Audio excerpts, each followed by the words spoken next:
자, 이어서 무역계약의 기본 조건 보도록 하겠습니다. 사실 무역계약의 기본 조건에 해당되는 내용은 계약론에서도 뭐 다룰 영역이긴 하지만 실질적으로는 국제상무론 수업에서 많이 다루는 부분입니다. 그래서 뭐 국제상무론 수업을 들은 친구들 입장에서는 이게 약간 좀 겹치는 내용이 아닐까 싶긴 한데, 그렇기 때문에 간략간략하게 쭉 살펴보고 넘어가도록 하겠습니다. 자, 우선은 다시 한번 정리를 하면, 무역계약을 체결하는 데 있어서 당사자의 논의와 합의를 거쳐서 당사자 의사를 반영을 해서 무역계약을 이행하기 위한 여러 가지 조건들을 설정을 하는 거죠. 그 중에서 묵시 조건이 있고 명시 조건이 있었지만, 묵시 조건은 대체적으로 뭐 당사자들 사이에서의 간습이나 간행을 존중한다든지, 아니면 뭐 당연히 적합한 계약에 적합한 물품을 인도를 해야 된다든지 뭐 이런 것들이었습니다. 근데 계약에 반드시 되도록이면 명시적으로 구체적으로 규율을 해야 되는 부분들이 있고, 그런 것들이 이제 명시 조건에 해당이 되는데, 예를 들어서 이제 품질이라든지 수량이라든지 금액이라든지 이런 것들이 해당이 됩니다. 그래서 이 쭉 나오는 내용들, 기본 조건이라고 해서 나오는 조건들은 무역 계약이라고 하면 당연히 당사자들 사이에서 어느 정도 합의가 이루어져야 되는 부분인 것이고, 그래야만 무역 계약의 제대로 된 성립이 이루어지고, 그 성립에 대한 이행이 원활하게 이루어질 수가 있습니다. 그런 부분이 잘 되어 있지 않으면 당연히 뭐 계약의 위반이라든지 불이행이라든지 불완전 이행이라든지 이런 것들이 발생하게 되고, 당사자들 사이에서의 법적인 분쟁으로 넘어갈 수밖에 없게 됩니다.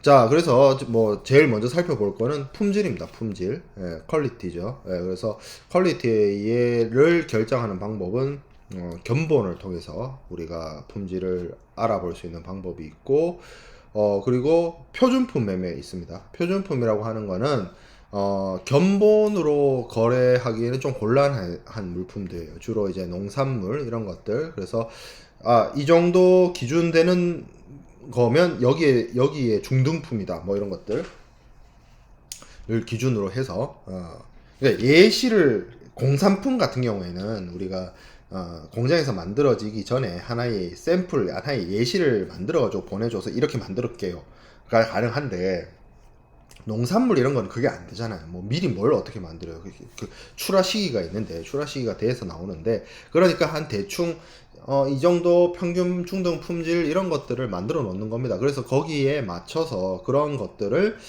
일종의 거래의 어떤 기준으로 삼는 거죠. 그래서 공산품보다는 강의 자료에도 나와 있다시피 목재나 농산물 이런 것들이 이제 표준품 매매의 대상이 되고, 주로 사용되는 기준은 평균 중등 품질 조건, 페어 에버리지, 그러니까 중간 평균치 되는 물품을 기준으로 해가지고 거래를 하는 거, 그게 이제 평균 중등 품질 조건 FAQ라고 얘기를 하는 거고요. 판매 적격 품질 조건이라는 게 있습니다. Good Merchandise Quality인데, 이것 또한 우리가 앞서 묵시 조건에서 시장에서 판매 가능한 품질이어야 하는 조건이 있다라고 이야기를 했는데, 이거는 명시적으로 물품의 거래 대상 물품의 품질을 팔릴 수 있는 거여야 된다. 최소한 시장에서 최종 판매지에서 판매가 가능한 물건을 넘겨줘야 된다라는 그러한 명시 조건, 명시적인 품질 조건에 대한 종류입니다. 그리고 이제 보통 품질 조건이라고 번역을 하는 usual standard quality, 이걸 이제 면사, 미국의 커튼, 그런 것들을 거래할 때 공인된 검사 기관에서 보통 품질이다 이렇게 인정받는 그런 품질을 기준으로 품질을 결정하는 조건이 되겠습니다. 자, 그리고 명세서 매매, 발음이 안 되네요. 그래서 뭐 디스크립션이나, 그러니까 뭐 설계도, 명세서, 견적서 뭐 이런 걸 이용을 해서 이대로 만들어 드릴게, 뭐 그런 식으로 거래를 하는 것이 되고요. 상표 매매 있죠. 뭐 애플이면 애플, 삼성이면 삼성, 그런 걸 기준으로 해가지고 거래를 하는 그런 것이 이제 상표 매매입니다. 자, 그 다음에 규격 매매 있어요. 이게 어떤 수출국이나 제조국의 어떤 뭐 기준되는 어떤 등급이라고 할까요? 규격이라고 할까요? 거기에 맞춰서 물품을 인도하는 그런 물품을 매매하는 그런 방법이 규격 매매이고, 점검 매매는 매수인이 검사를 하고 오케이 해야 물건을 판매하는 그런 조건입니다. 뭐 보석 같은 거, 이런 거는 점검 매매를 하게 되죠. 자, 그 다음에 품질의 어떤 기준, 품질 조건을 충족하기 위한 기준도 중요한데, 품질을 결정하는 어떤 시간도 중요해요. 언제를 기준으로 품질을 결정할 것이냐. 대표적으로 선적 품질 조건과 양조 품질 조건이 있어요. 그러니까 선적 품질 조건은 쉽게 말해서 배에 선적하기 전, 그러니까 수출국에서 물품을 선적하기 전, 물품을 매도인이 운송인에게 넘기는 그 시점에 품질 조건을 충족을 해야 된다는 것이고, 양육 품질 조건은 양육지, 수입국의 양육지에 물품을 주 운송수단에서 내렸을 때의 기준으로 품질을 결정하는 방법입니다. 사실 선적 품질 조건이나 양육 품질 조건을 이야기할 때 중요한 부분은 여기 뭐 TQ, 뭐 RT, 뭐 이게 중요한 게 아니고, 선적 품질 조건을 결정을 했을 때, 선적 품질 조건으로 매도인과 매수인이 품질을 결정하기로 결정을 했을 때, 운송 도중에 발생되는 하물이나 물품의 손상 내지는 품질의 하락을 선적 품질 조건에 있어서는 매수인의 책임이라는 거고, 왜냐하면 매도인 입장에서는 선적 시점에 품질의 조건을 충족을 시켜줬기 때문에 그 이후의 품질 하락에 대해서는 매도인이 신경을 안 쓰는 거예요. 매수인의 책임으로 기결이 되는 거고요. 양육 품질 조건을 선택하면 그 양육지까지의 물품을 가져다 놓고 거기에 적합한 품질을 유지해야 되기 때문에 운송 도중에 주 운송 구간에 있어서의 품질의 하락은 매도인의 책임으로 기결이 되는 거예요. 그게 더 중요한 포인트입니다. 사실 뭐 여기서 얘기하고 있는 것처럼 뭐 TQ나 RT나 SD나 이게 중요한 게 아니고 그 포인트가 중요한 거예요. 자, 그럼 TQ는 쉽게 말해서 선적 품질 조건이에요. 테일 케일이라고 하는 거. 테일 케일. 그래서 매도인이 약 선적할 때까지만 책임을 지는 것을 TQ, 테일 케일이라고 하고, RT는 라이가 호밀 거래인데, 이게 이제 뭐 러시아에 호밀 거래를 할 때 양육 품질 조건을 사용을 했기 때문에 쉽게 말해서 대표적인 양육 품질 조건입니다. 곡물 거래를 하는 데 있어서. 그리고 C 데미지드, SD라고 하는 거는 해수손, 해상 운송 중에 바닷물이 들어와 가지고 기인하는 품질 손해에 대해서 매도인이 부담을 하는 거고, 그 외 부분에 대해서는 매수인이 책임을 지는 겁니다. 그러니까 선적 품질 조건과 양육 품질 조건의 그 어디 중간 즈음이라고 볼 수가 있는데, 그 중에서도 운송 도중에 주 운송 구간에서 발생하는 바닷물에 의한 손해를 매도인이 책임다. 그럼 그 외의 것들은 매수인의 책임이 되겠죠. 그래서 선적 품질 조건과 양육 품질 조건을 어느 정도 절충하는 품질 조건이 되겠습니다. 자, 그리고 품질 조건에 대한 유의사항 좀 보면, 정확하게 품질을 표시를 해야 되고, 뭐 샘플의 사용과 관련해서 이런 것들, 그러니까 뭐 샘플하고 완전히 똑같다, 이런 표현들은 되도록이면 사용하지 않는 것이 바람직하고, 품질이 불량한 경우라면 이런 검사 기관이나 이런 것들의 객관적인 어떤 검사 증명서, 이런 것들이 필요로 합니다. 그리고 뭐 불량품, 그 약정된 그 거래 대상 물품이 검사 기관에 의해서 품질 불량으로 드러나게 되면 당연히 매수인이 인수 거절을 할 수 있을 것이고, 그 경우에는 뭐 반품을 하거나 대체품을 인도를 하거나 뭐 여러 가지 뭐 처리를 해야 되겠죠. 자, 그 다음에 품질은 살펴봤고, 수량은 물품의 중량이나 부피나 용적은 부피를 말합니다. 개수, 그리고 포장수, 뭐 이런 것들, 길이, 면적 이런 것들로 이제 정하는데 이것 또한 포커스가 결정 시기와 관련되어 있어요. 이것도 마찬가지입니다. 선적 수량 조건인 경우에는 운송 도중에 주 운송 구간의 운송 도중에 발생되는 수량의 줄어듦, 용량의 줄어듦에 대해서 매수인이 책임을 지는 거고, 양육 수량 조건은 거기까지 양육지까지 매도인이 물품을 그 수량으로 가져다 줘야 되기 때문에 운송 도중에 수량이 줄어들거나 하는 부분에 있어서 매도인이 책임을 지게 되겠죠. 예, 그런 포커스가 있는 거예요. 그런 어떤 시사점이 있는 겁니다. 그게 중요한 거예요, 사실은. 자, 그래서 수량의 검증 방법을 좀 살펴보면, 선적 수량이나 양육 수량이 합치되는지에 대해서는 뭐 제3자, 공인된 제3자를 이용을 해서 체크를 해야 될 부분이고요. 수량과 관련해서 이제 조금 몇 가지 이슈가 더 있는 게 이제 가부적 용인이죠. 국제 운송은 해상 운송을 하는 경우에는 오랜 기간, 뭐 경우에 따라서는 15일, 20일, 뭐 보름, 한 달, 뭐 이런 기간을 바다 위에서 항해를 하게 되는데, 그런 컨디션에 처해진다면 뭐 곡물이나 아니면 강물 아니면 석유류 뭐 이런 것들의 경우에는, 이런 것들이 주로 이제 벌크 화물, 살 화물이라고 하는데, 뭐 휘발성이 있거나 아니면 자연적으로 감소를 하거나 하는 상황이 충분히 발생 가능합니다. 그래서 어느 정도의 허용, 어느 정도의 줄어듦, 어느 정도의 수량 감소, 이런 부분에 중량 감소, 수량 감소에 대해서 허용을 해줄 수밖에 없는데, 물품의 성질과 어떤 거래의 상황상 그렇게 할 수밖에 없는 것들이죠. 자, 그래서 이런 것들이 이제 이런 것들을 허용하는 계약상 이런 것들을 허용하는 것을 이제 가부적 용인, 뭐 이렇게 얘기를 합니다. 그래서 되도록이면 이런 것들, 이런 화물들, 이런 벌크 화물들을 거래를 하는 당사자들은 가부적에 대해서 허용을 하는 것이 매우 바람직합니다. 가장 좋은 방법은 이것도 당사자 자치의 원칙을 이야기할 수밖에 없어요. 그래서 매도인과 매수인이 합의해서 뭐 물품의 5% 증가, 5% 감소, 뭐 이런 것들 허용을 한다든지 그런 것들을 하는 것이 가장 바람직하고요. 자, 근데 그게 안 돼 있다면, 가부적 용인 조항이 설정이 안 돼 있다면, 신용장 거래의 경우에는 신용장 그 통일 규칙인 UCP 600에 따라서 가부적 용인을 규정을 적용할 수가 있습니다.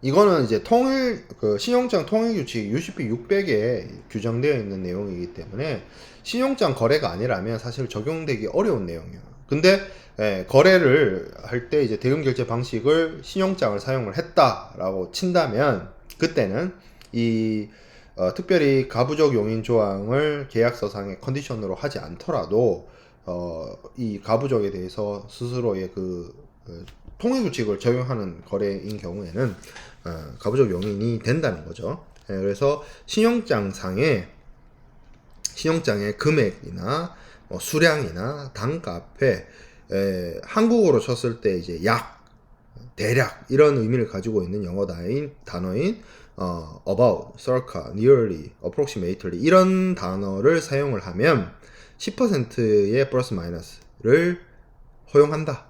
그게 이제 신용장 통일 규칙의 가부적 용인 조항이 되겠습니다. 자, 그 다음에 가격 조건이 있는데요. 가격 조건은 매도인과 매수인이 서로 다른 나라에 위치하고 있기 때문에 가격 조건에 있어서의 어떤 갈등이나 이슈는 아무래도 어느 나라 화폐를 그러니까 어느 나라, 그러니까 달러를 결제 화폐로 쓸 거냐, 유로를 결제 화폐로 쓸 거냐, 뭐 이런 이슈가 있어요. 그래서 이런 것들을 좀 고려하고 관리를 해서 양 당사자 사이에서 합의를 하는 것이 바람직하고, 무역 거래에서는 대체적으로 달러를 많이 쓰죠. 달러가 전 세계적인 어떤 기축통화로서의 역할을 수행을 하기 때문에 US 달러를 많이 사용을 하고 있죠. 자, 그리고 매매 가격을 결정하는 구성 요소 이렇게 해가지고 나와 있는데, 사실은 FOB와 CIF가 이런 조건이나 이런 목적으로 사용되기 위해서 FOB와 CIF가 있는 건 아니에요. 인커텀스를 우리가 공부를 하겠습니다만, 인커텀스도 사실은 어떤 가격 조건으로서 만들어진 것이 아니에요. 그냥 매도인과 매수인의 의무와 권리와 역할을 명확하게 통일시키기 위해서, 전 세계적으로 통일 관습을 만들기 위해서 제정된 것이 인커텀스이기 때문에 어떤 가격 조건으로서의 역할은 해당 사항이 없다라고 볼 수 있는데, 실제적으로 보면 이게 가격 조건이 될 수밖에 없는 구조를 가지고 있어요. 왜 그러냐면, 자, 동일한 물건을 거래를 한다고 칩시다. 동일한 물건을 거래를 한다고 쳤을 때, 그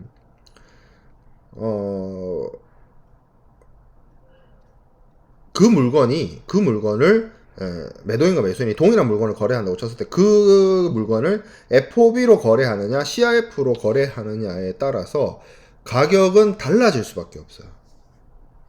가격은 같을 수가 없습니다. 왜? FOB냐 CIF냐에 따라서 이게 달라지기 때문에.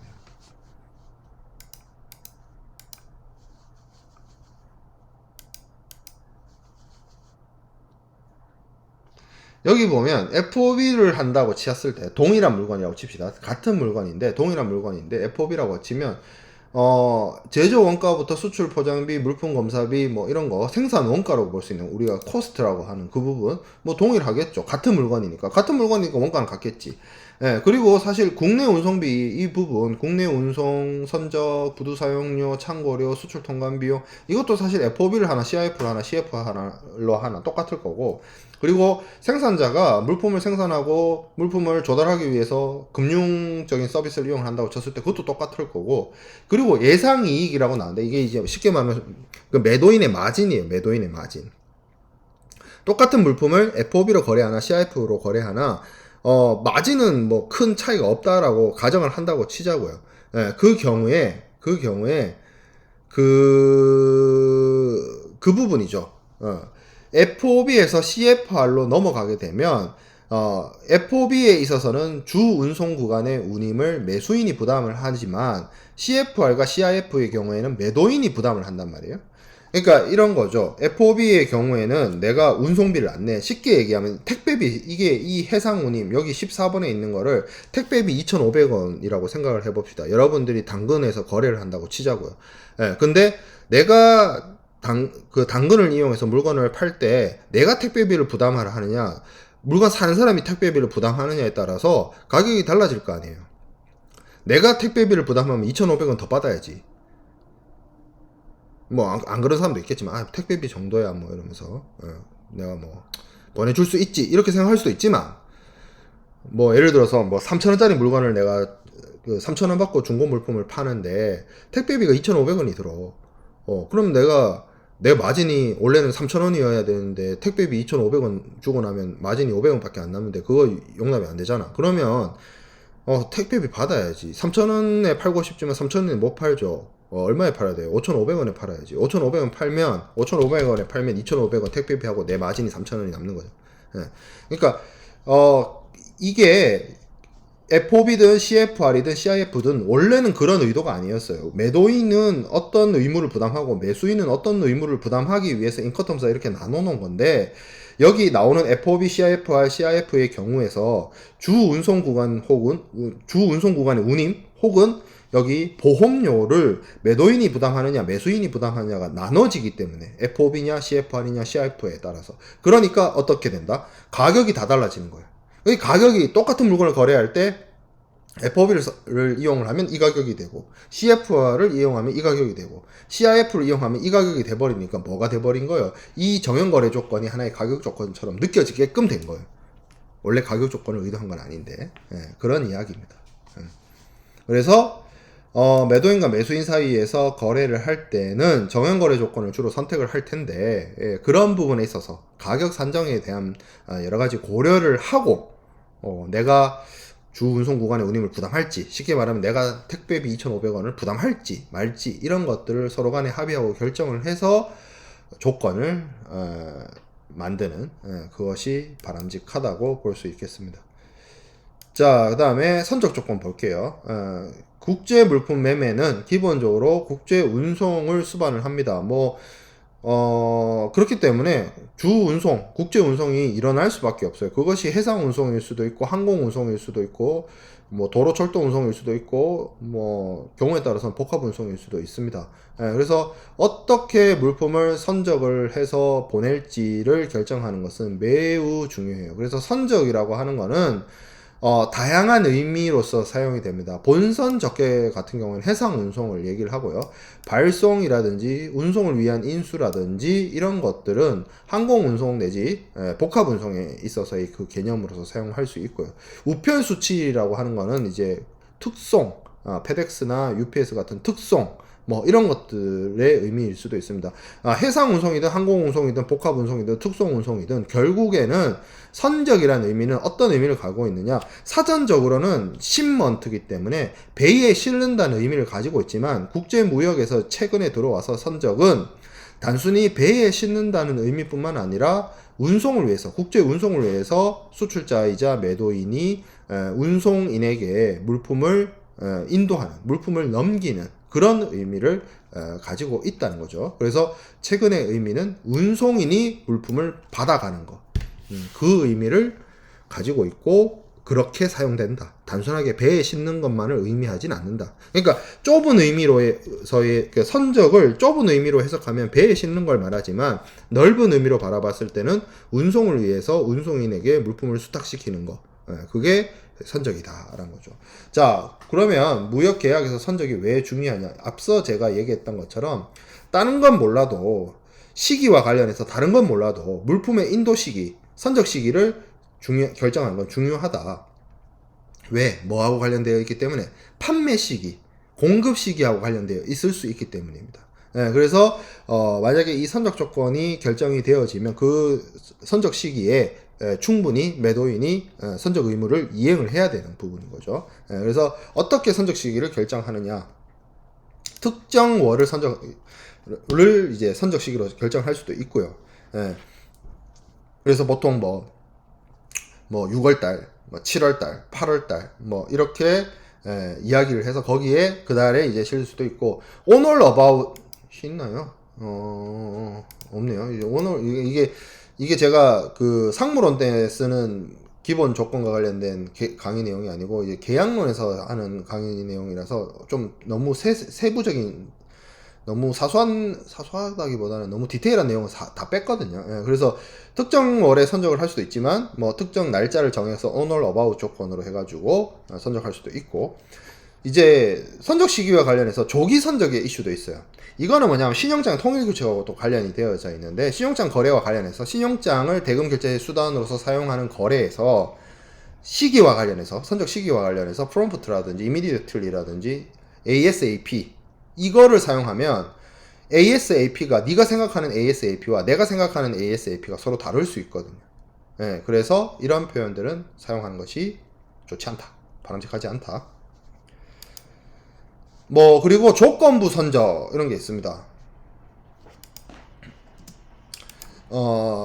어떤 조건을 전제로 그 조건이 이루어질 때 그 기간 내에 선적해라. 이게 대표적으로 정지 조건이죠. 우리 앞선 시간에 공부했던 것처럼 정지 조건에 해당이 되는 내용입니다. 자, 그 다음에 분할 선적이 있어요. 이거는 이제 우리가 물건을 결제할 때 할부로 거래하듯이 분할, 나눠서 선적하는 거. 1월 달에 보내고 2월 달에 보내고 3월 달에 보내고, 그런 것들도 충분히 사전에 합의해서 잘 정해둬야 될 거고요.